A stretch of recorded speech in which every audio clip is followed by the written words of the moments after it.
बिस्मिल्लाहिर्रहमानिर्रहीम। ये आज का लेक्चर जो स्टार्ट में हम देख रहे हैं वो लेक्चर नंबर 6 की एक्सटेंशन है।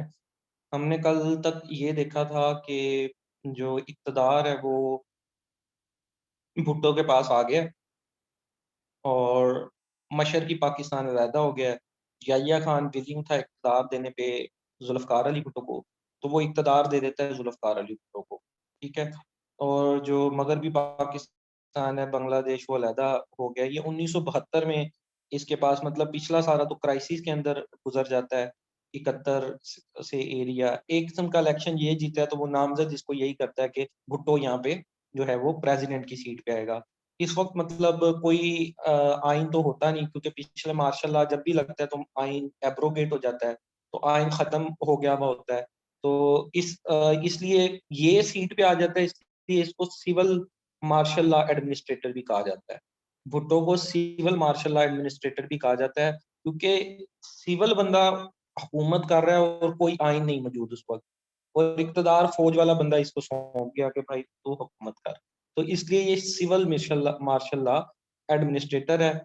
और ये फिर जो पिछले इलेक्शन जो हुए थे वो भी आपको पता है एलएफओ के अंडर हुए थे, लीगल फ्रेमवर्क ऑर्डिनेंस के अंदर, क्योंकि जो याहिया ने इलेक्शन करवाए थे, आइन उसने ख़त्म कर दिया था, तो उसमें एक लीगल फ्रेमवर्क ऑर्डिनेंस निकाला कि इसके तहत जो है इलेक्शन करवाए जाएँ। तो अब इसका हम दौर देख लेते हैं कि इसके दौर में क्या-क्या चीज़ें हुई। एक तो इसने काफ़ी सारी रिफ़ॉर्म्स की, economic reform, social ideology, nationalism, agriculture reforms. इसने भी कुछ मतलब इसके दौर के अंदर मुल्क के अंदर बेहतरी आई, जैसे अयूब खान के दौर में आई थी। लेकिन अयूब खान ने जो स्ट्रैटेजी अपनाई थी वो कैपिटलिज़्म की थी और जो इसने स्ट्रैटेजी अपनाई वो सोशलिज़्म की है। अब कैपिटलिज़्म और सोशलिज़्म बिल्कुल एक-दूसरे के अगेंस्ट हैं। थोड़ा-सा इसका मैं फ़र्क बता दूँ। कैपिटलिज़्म क्या होता है? जैसे कैपिटल, कैपिटल मीन रकम, एक जगह रकम का मरकूज़ हो जाना। कैपिटलिज़्म की आइडियोलॉजी ये कहती है कि एक बंदा जितना मर्ज़ी कमाता है, वो उसका हक है, ठीक है? अमेरिका जो है वो कैपिटल आइडियोलॉजी पे है। देखें बिल गेट्स उसके पास कितना पैसा है, जेफ बेज़ोस उसके पास कितना पैसा है, जो ये बड़ी-बड़ी कंपनी है, फेसबुक का ओनर है, ठीक है? मार्क ज़ुकरबर्ग उसके पास कितना पैसा है। वो इस आइडियोलॉजी पे हैं और इसी आइडियोलॉजी पे काम किया अयूब ने। और अयूब के ज़माने में मैंने आपको बताया था कि 200 खानदानों को बहुत ज़्यादा मुल्क में ओवरऑल पैसा आया, लेकिन उस पैसे की डिस्ट्रीब्यूशन नहीं थी, वो आम लोगों तक नहीं था। इसने क्या किया, इसने नेशनलिज़्म का और सोशलिस्ट आइडियोलॉजी का नारा लगाया। सोशलिज़्म इसका कैपिटलिज़्म का बिल्कुल उल्ट है। इसी की बेस पे तो अमेरिका और चाइना की भी लड़ाई हो रही है। चाइना सोशलिस्ट मुल्क है और जो रशिया भी सोशलिस्ट मुल्क था और जो अमेरिका है वो कैपिटलिस्ट है। वो कहता है जो जितना कमाता है उसका ही है और ओवरऑल मुल्क की तरक्की होनी चाहिए। लेकिन सोशलिस्ट आइडियोलॉजी ये कहती है कि चाहे थोड़ा आए मुल्क में, लेकिन सबको मिलना चाहिए, इक्वल मिलना चाहिए और काफ़ी सारी चीज़ें स्टेट की ज़िम्मेदारी होनी चाहिए, हेल्थ होगी, एजुकेशन होगी और सारों को बराबर की तनख्वाह, बराबर की मराहत मिलनी चाहिए। हाँ, कोई जो थोड़ा ज़्यादा कमाता है तो उसको थोड़ा एक्स्ट्रा दे दिया जाए। जैसे आप कि रशिया के अंदर डॉक्टर्स की भी इतनी कोई ख़ास अहमियत नहीं होती, डॉक्टर और उनका मज़दूर तकरीबन बराबर ही होते हैं। यही वजह पाकिस्तानी वहाँ जाके फिर रशिया जाके एमबीबीएस करके आते हैं। यहाँ 500 साढ़े 500 नंबर भी हो, तो उनको वहाँ पे जाके एडमिशन मिल जाता है, क्योंकि उधर इस चीज़ को ज़्यादा अहमियत नहीं दी जाती। वो कहते हैं सारे बराबर हैं। इसके अलावा इसने इकोनॉमिक रिफ़ॉर्म्स की, इसने नेशनलिज़्म कई जो इंडस्ट्रियाँ वग़ैरह थी, स्टेट के अंदर इसने कर दी कि प्राइवेट इंडस्ट्री प्राइवेटाइज़ेशन को इसने ख़त्म कर दिया था। और बहुत सारे जो मतलब जागीरदारों की ज़मीनें वग़ैरह हैं, उनका भी इसने उनको डिवाइड किया लोगों में। इसने असूल बना लिए कि इतने जो एकड़ से ज़्यादा ज़मीनें नहीं होनी चाहिए और इस तरह करके और जो एक्स्ट्रा ज़मीन थी वो आम लोगों के अंदर इसने बाँटी। ठीक है, ये इसकी कुछ रिफ़ॉर्म्स होंगी और 2 साल ये प्रेज़िडेंट के ओहदे पे रहा 1971 से 73 तक। क्योंकि पिछले पहले प्रेज़िडेंट चल रहा था और प्रेज़िडेंट की ही ज़्यादा ताकत होती थी और 1973 तक प्राइम मिनिस्टर कोई था ही नहीं, ठीक है? कब से? 1958 से लेके। 1958 में जब आ गया था अपना अयूब खान ने अपने अंडर कोई प्राइम मिनिस्टर नहीं रखा। उसने 11 साल हुकूमत की 1969 तक। फिर याहिया खान आया, उसने भी कोई प्राइम मिनिस्टर नहीं रखा। फिर ये प्रेज़िडेंट बन गया, 2 साल इसके नीचे भी कोई प्राइम मिनिस्टर नहीं रहा। फिर एक जो काम है वो किया गया, 1973 का आइन पास किया गया। और 1973 के आइन में ये चीज कर दी गई कि पहले प्रेसिडेंट की पावर ज्यादा होती थी ना, इन्होंने 1973 के आइन में ये कर दिया कि आइंदा प्राइम मिनिस्टर की पावर ज्यादा होंगी और प्राइम मिनिस्टर की सीट प्रॉपर हुआ करेगी। ये नहीं होगा कि सिर्फ प्रेसिडेंट अकेले ही एक बंदा मुल्क चलाई जाए, प्रेसिडेंट भी होना चाहिए और प्राइम मिनिस्टर भी होना चाहिए, और जो प्राइम मिनिस्टर है आइंदा उसकी पावर ज्यादा होंगी, क्योंकि ये सोचा गया कि आज तक जो है प्राइम मिनिस्टर को यके बाद दीगरे हटाए जाते रहे हैं। ठीक है। कौन हटाता था? सिकंदर मिर्जा ही हटाता था। सिकंदर मिर्जा ने 5-6 हटाए थे। उसके बाद जो फौजी आए दोनों, अयूब खान और यहिया खान, उन्होंने तो नहीं हटाया किसी को। उसके बाद अब ये आ गया था भुट्टो, तो इसने कहा यार अब प्राइम मिनिस्टर की पावर ज्यादा होनी चाहिए, और इसने कहा कि ये था प्रेसिडेंट उस वक्त, इसने कहा प्राइम मिनिस्टर की पावर ज्यादा होनी चाहिए क्योंकि इसकी पावर अब ज्यादा होनी चाहिए तो मैं प्राइम मिनिस्टर हूँ। कितने इसने मतलब मजे की बात की है। और ये प्रेसिडेंट से फिर प्राइम मिनिस्टर बन गया, और 1973 से लेके 77 तक ये एज ए प्राइम मिनिस्टर इसने काम किया। ठीक है, अगली स्लाइड पे आते हैं, ये देखिएगा। अच्छा, इसके अंदर ना एक और इम्पोर्टेंट बात है शिमला एग्रीमेंट की। शिमला एग्रीमेंट 1972 की, ये एक एग्रीमेंट था। 1971 में जब हम मतलब जंग हार गए, तो उधर हमारे फौजी फंसे हुए थे 90,000 के करीब। तो उस वक्त इंदिरा गांधी थी प्राइम मिनिस्टर इंडिया की। उन्होंने जुल्फकार अली भुट्टो को बुलाया कि आओ जी, शिमला हमारे पास, और शिमला सिटी का नाम है इंडिया की, तो उसी हवाले से इसको शिमला एग्रीमेंट 1972 कह देते हैं। और टेबल टॉक्स की गई वहां पे बैठ के कि सोल्जर्स को वापस किया जाए, हमारे बाइलेटरल इश्यूज को रिजॉल्व किया जाए, ट्रैवल और ट्रेड को भी इन्होंने कहा यार लड़ने झगड़ने का कोई फायदा नहीं है, तो ऐसा करते हैं कि बस अब मामला को खत्म करते हैं, तुम हमारे सोल्जर्स वापस कर दो। हम बांग्लादेश को मुल्क मानने के लिए तैयार हैं कि वो एक अलग मुल्क बन गया है। हम अपने जो बायोलैटरल इश्यूज हैं जैसे ये कश्मीर वगैरह का, इसको हम बायोलैटरली सॉल्व करेंगे। ये वाला पॉइंट मैं आपको जरा इसके ऊपर दोबारा रोशनी डालूंगा कि क्या वजह कि आज दुनिया हमारी बात नहीं सुनती। अच्छा, और इन्होंने कहा कि no interference in internal affair of each other, और एक दूसरे के मामलात में पाकिस्तान और जो है वो इंडिया, वो दखल अंदाजी नहीं करेंगे। पाकिस्तान जो अपने अंदर के मामलात हैं वो करता रहे, मतलब इनडायरेक्टली राह इन्वॉल्व नहीं होगी पाकिस्तान में, और पाकिस्तान की आईएसए इंडिया में इन्वॉल्व नहीं होगी, और पाकिस्तान इसको जो है अलहदा कंट्री मान लेगा। ये इसने 1972 के अंदर मतलब एग्रीमेंट एक किया। अच्छा, अब एक चीज ये कि इंडिया ने रेवोकेशन ऑफ आर्टिकल 370 और 35 ए किया, और हम सारी दुनिया के अंदर गए कि ये इसने गलत किया है। यूनाइटेड नेशन सिक्योरिटी काउंसिल में गए, यूनाइटेड नेशन जनरल असेंबली में गए, और इमरान खान ने भी काफी तकरीरें वगैरह की, और 30-30 मिनट जो है वो धूप में हम लोग खड़े भी रहे एक एक टांग पे, लेकिन वो कुछ भी नहीं हुआ। उसकी वजह ये थी दुनिया ने हमारी क्यों नहीं सुनी।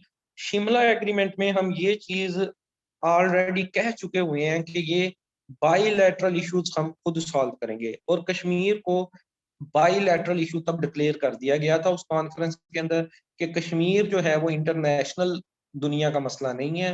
कश्मीर जो है वो एक बाईलैटरल मामला है, और कश्मीर को जो है वो इंडिया और पाकिस्तान खुद इसको देखेंगे, दुनिया इसमें नहीं आएगी, और हम खुद मतलब पीस की तरफ और ट्रेड शेड करेंगे। तो यही वजह है जब आज हम दुनिया में लेके जाते हैं इस मामले को, तो चाइना, तुर्की और मलेशिया के अलावा हमें कोई सपोर्ट नहीं करता, जबकि दुनिया में 193 मुल्क हैं, 193 में से 3 मुल्क हमें सपोर्ट कर रहे हैं, 190 जो हैं वो इंडिया के साथ खड़े हैं। जो सच्ची बात है, हम मतलब जितना मर्जी कहते हैं हमने इंडिया को अकेला कर दिया, हमने फलां कर दिया, वो ये सिर्फ हमारे टीवी पे आता है।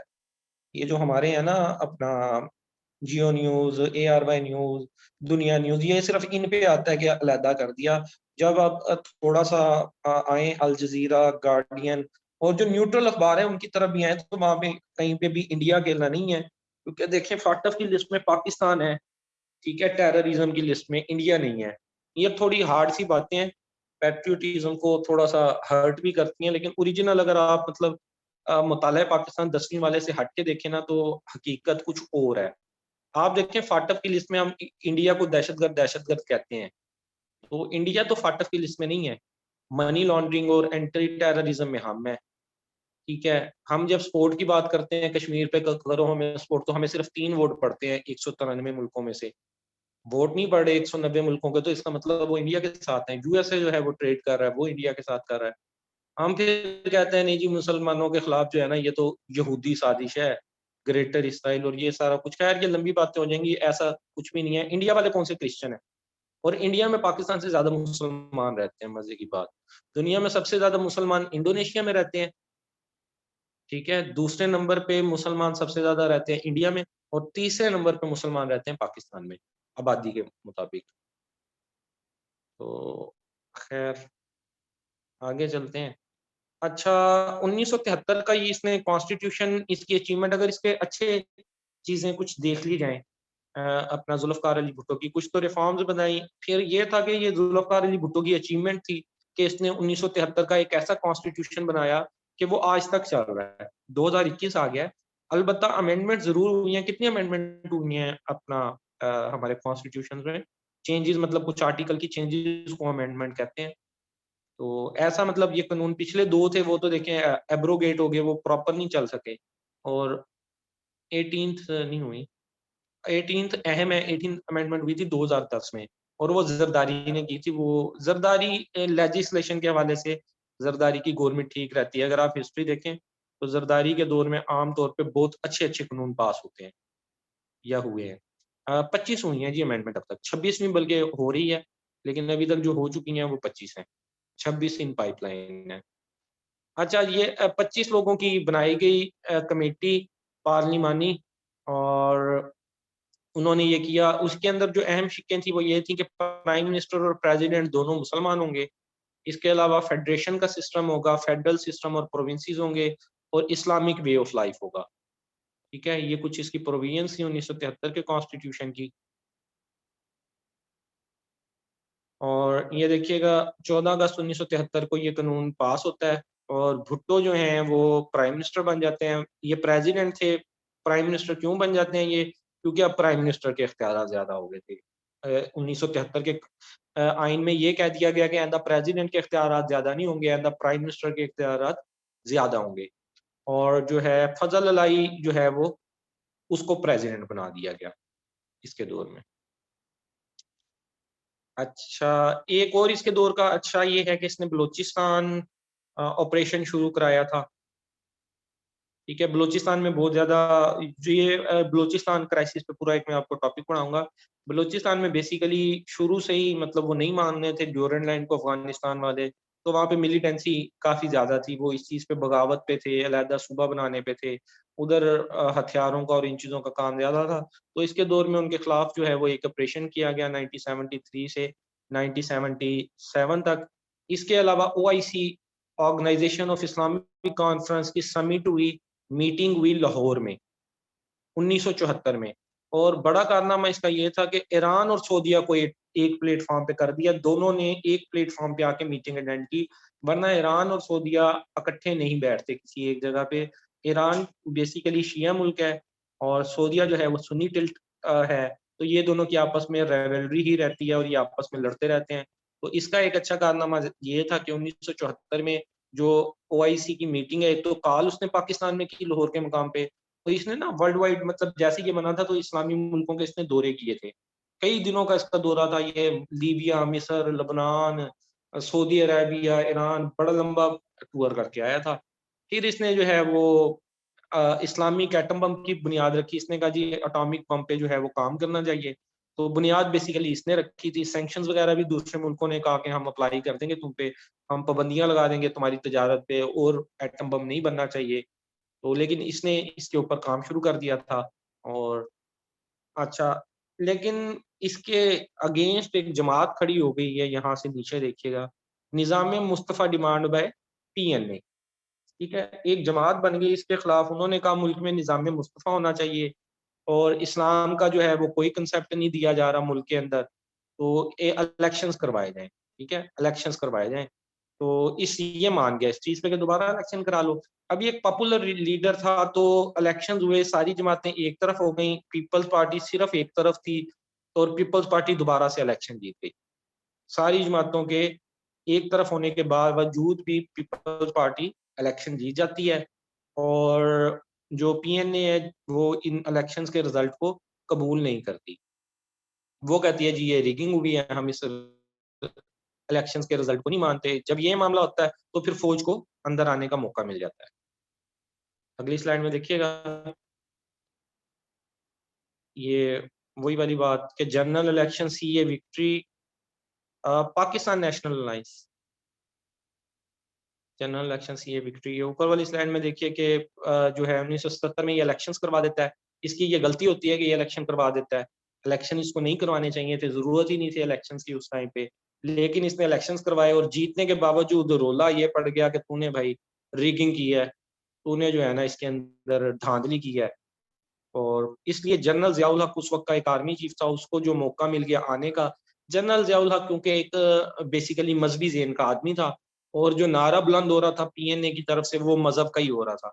तो इसको थोड़ा-सा मौका मिल गया अपनी अंदर एंट्री मारने का। ठीक है, ये अगला मैं आपको दूसरी स्लाइडें खोलता हूँ। ये जो है मुझे होस्ट बनाना था, अमन, होस्ट करना मुझे।